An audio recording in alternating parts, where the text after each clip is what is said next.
డబ్బు, అనారోగ్యం, ఉద్యోగం, వ్యాపారం, అప్పులతో బాధపడుతున్నారా? మీకోసమే లాంచ్ యువర్ ఫ్యూచర్ ప్రోగ్రామ్.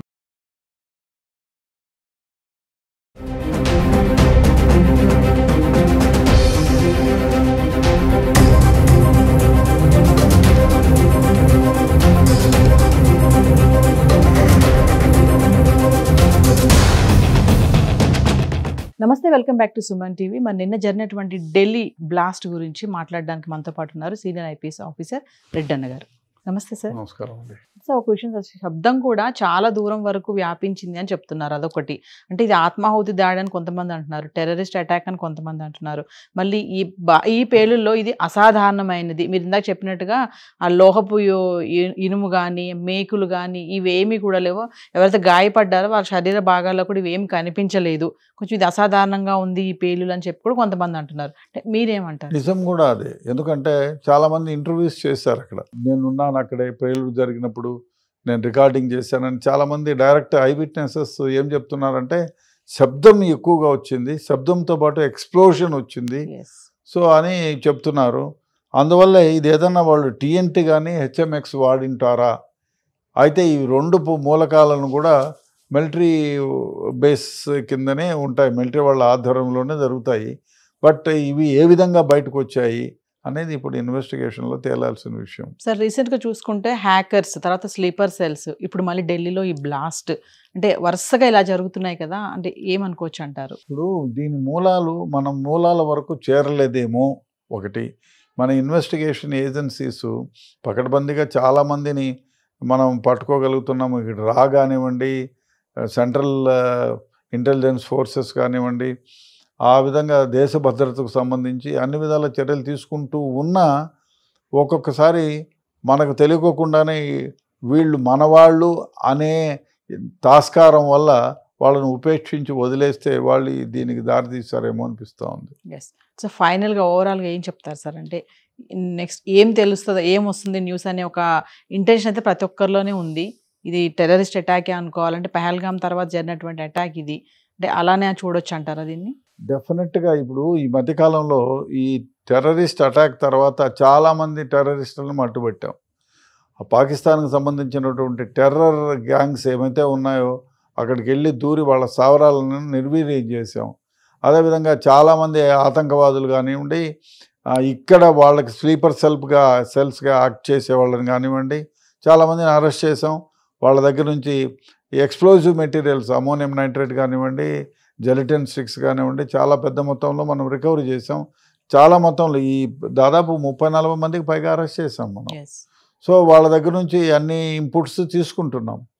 ఈ తరుణంలో అయినా మీరు ఇంతమందిని అరెస్ట్ అయినా మేము ఇంకా లైవ్లోనే ఉన్నాము, ఇంకా ఎక్స్ప్లోషన్ చేయగలము అని చెప్పడానికి ఇదేమైనా ఎక్స్ప్లోషన్ చేశారా అనేది చూడాలి. ఏది ఏమైనా చాలా దురదృష్టకరమైనటువంటి చర్య. హెచ్ఎంఎక్స్ఏ ఆర్ టీఎంటీ ఈ రెండు పదార్థాలలో ఏదో ఒకదాన్ని ఉపయోగించి ఉంటారు ఇంత పెద్ద ఎక్స్ప్లోషన్ కావాలంటే అని అంటున్నారు. చూడాలి మరి. ఇవాళ ఎలాగో వెళ్ళిపోతే రేపటికి లోపల 24 అవర్స్లో ఈ ఎక్స్ప్లోషన్కి రీజన్ ఏమిటో తెలుస్తుంది. అది తెలిస్తే తర్వాత మనం ఫర్దర్ ఇన్వెస్టిగేషన్లో ఎస్టాబ్లిష్ చేయడానికి వీలవుతుంది. సార్, అంటే ఇందులో ఏ టీమ్స్ వర్క్ చేస్తున్నాయంటే సార్? అన్ని all possible teams, all over India మొత్తం, సెంట్రల్ ఇంటెలిజెన్స్ దగ్గర నుంచి ఢిల్లీ పోలీస్ దగ్గర నుంచి కానివ్వండి, మన దగ్గర నేషనల్ ఇన్వెస్టిగేషన్ ఏజెన్సీ కానివ్వండి, everybody, even Doval's team also into this. అన్ని ఆల్ పాసిబుల్ యాంగిల్స్ గురించి అందరూ టీమ్స్ని మూకంపడిగా పెట్టారు. All are expediting everything. వాళ్ళ నాలెడ్జ్ ఎక్కడెక్కడైతే పోతుందో అక్కడ ఎక్స్ప్లోర్ చేసి ఎవరు దీనికి రెస్పాన్సిబుల్ అనేది ఎందుకంటే మామూలుగా క్లెయిమ్ చేసేవాళ్ళు, అది చేయలేదు కాబట్టి ఇది బయటికి తేలేంత వరకు చూడాలి. మరి రేపు ఎల్లుండి లోపల ఐ థింక్ బై టుమారో 24 అవర్స్లో we can able to express who is the gangster behind this. ఏదైతే బ్లాస్ట్ జరిగిందో ఆ ప్లేస్ మండే హాలిడే అంట సార్ మార్కెట్కి అక్కడ. దానివల్ల కొంచెం పబ్లిక్ ఎక్కువగా లేకపోవడం వల్లే ఈ ఏమంటారంటే మృతుల సంఖ్య కూడా చాలా తక్కువ ఉంది. అదే ఒకవేళ వేరే రోజు జరిగితే మాత్రం ఇంకా చాలా పెద్ద ప్రమాదం జరగవచ్చు అని కూడా చెప్తున్నారు. ఉండొచ్చు, ఎందుకంటే మార్కెట్కు హాలిడే ఉంటాయి. ఇప్పుడు మనం మెహదీపట్నం పోతాము, మార్కెట్ హాలిడే. ఇప్పుడు మంగళవారం రోజు మార్కెట్ హాలిడే, ఆ రోజు పోతే ఎవరు ఉండరు, అడ్డుపైన ఎవరు ఉండరు. ఏదో ఇద్దరు ముగ్గురు కూరగాయలు అమ్ముకున్న వాళ్ళు బయట పెట్టి అమ్ముకుంటూ ఉంటారు తప్ప ఎక్కువ ఏమీ ఉండరు. అదే మీరు మార్కెట్ హాలిడే చూడండి, గుడ్డిమల్కాపూర్ కొన్ని వేల వెహికల్స్ పాస్ ఆన్ అవుతూ ఉంటాయి. అదే హాలిడే రోజు చూడండి, మామూలుగా పోయే ట్రాఫిక్ కూడా ఎవరు ఉండరు అక్కడ. ముందు ఒకవేళ ఉన్నా కూడా మార్నింగ్ అవర్స్ 1 అవర్ ఉంటుంది తప్ప మళ్ళీ ఎప్పుడూ ఆ ట్రాఫిక్ ఉండదు. బహుశా నిన్న హాలిడే అయినందువల్లనే డెఫినెట్గా మృతుల సంఖ్య తగ్గిందేమో అనేది. ఎస్, డెఫినెట్గా. బట్ వాళ్ళు జనరల్గా ఇట్లా ఎక్స్ప్లోజన్స్ ఎక్స్పెక్ట్ చేసేవాళ్ళు హాలిడే రోజు చేయరే. హాలిడే రోజు చేసినారంటే బహుశా ఇంకోగా ఉండొచ్చు. వీళ్ళు హాలిడే రోజు కాకుండా మిగతా రోజులైతే వాళ్ళు అనుకున్న ప్రదేశంలోకి రీచ్ కాలేకుండా పోవచ్చు అనే ఉద్దేశం ఒకటి. ఇప్పుడు రీచ్ కాకుండా ఎక్కడ ఇంపాక్ట్ ఇప్పుడు వాళ్ళు ఒక మెటీరియల్ని వాళ్ళు ఒక 15 నిమిషాలు 20 నిమిషాలు సెట్ చేసిన తర్వాత ఎవరు లేకుండా ఏకాగ్గా వీడు పోయేటప్పుడు పేలితే వాళ్ళ పర్పస్ ఏం కాదు కదా. సో కాబట్టి హాలిడే రోజైతే తమ అనుకున్న టయానికి అనుకున్న ఎక్స్ప్లోజన్ని చేరవేస్తామనే ఉద్దేశంతో అదేమైనా ప్లాన్ చేశారేమో. ఏది ఏమైనా మనకి ఇన్వెస్టిగేషన్లో ప్రోగ్రెస్లోనే ఉంది, బయటికి చెప్పడం లేదు.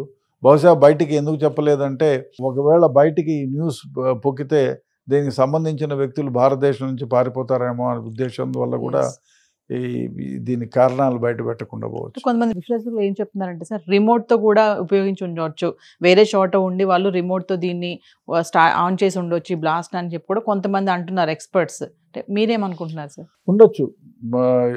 ఎందుకు బయట నుంచి ఎక్స్ప్లోజ్ అంటే కారులో నుంచి దిగిపోయి కారు అక్కడ స్లోగా మూవ్ అయ్యే కారులో నుంచి వాడు దిగిపోయి ఆ కారు పోతూ ఉండగానే ఎక్స్ప్లోజ్ చేసి మేబీ పాసిబిలిటీ ఉంది. బట్ సీసీ ఫుటేజెస్లో దొరుకుతుంది కదా. ఒకవేళ కారు స్లోగా పోయేటప్పుడు వాడు ఎవరైనా దిగేసి ఉంటే తెలిసిపోతుంది కదా. అది తెలుస్తుందిలేండి మనకి.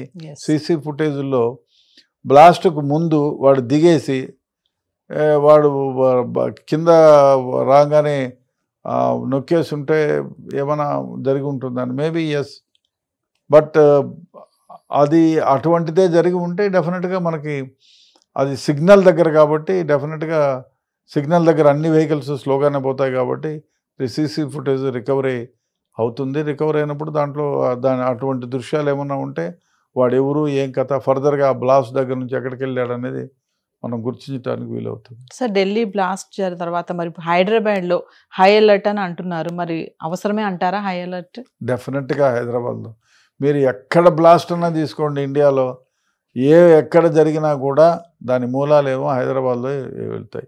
దానికి అనేక రకాల కారణాలు ఉన్నాయి. హైదరాబాద్తో పాకిస్తాన్కి కానివ్వండి, బంగ్లాదేశ్కి కానివ్వండి బంధుత్వాలు ఉన్నాయి, వాళ్ళకు ఇక్కడికి రాకపోకలు ఉన్నాయి. సో ఆ విధంగా ఒకే మతము. అదేవిధంగా పాకిస్తాన్లో ఉండే వాళ్ళు హైదరాబాద్కి వస్తే మనం గుర్తించలేము. రేస్ ఒకటే, వ్యవహారాలు ఒకటే, వేషాలు ఒకటే, భాష ఒకటే. అదేవిధంగా ఆచార వ్యవహారాల కాకపోతే భోజనాల దగ్గర కూడా ఫుడ్ హ్యాబిట్స్ ఒకటే. సో అందువల్ల మనం గుర్తించలేము. కాబట్టి టెర్రరిస్ట్ ఆర్గనైజేషన్స్ హైదరాబాద్లో ఇమిడిపోవడానికి ఉండడానికి అనువైన ప్రాంతం. Thank you sir.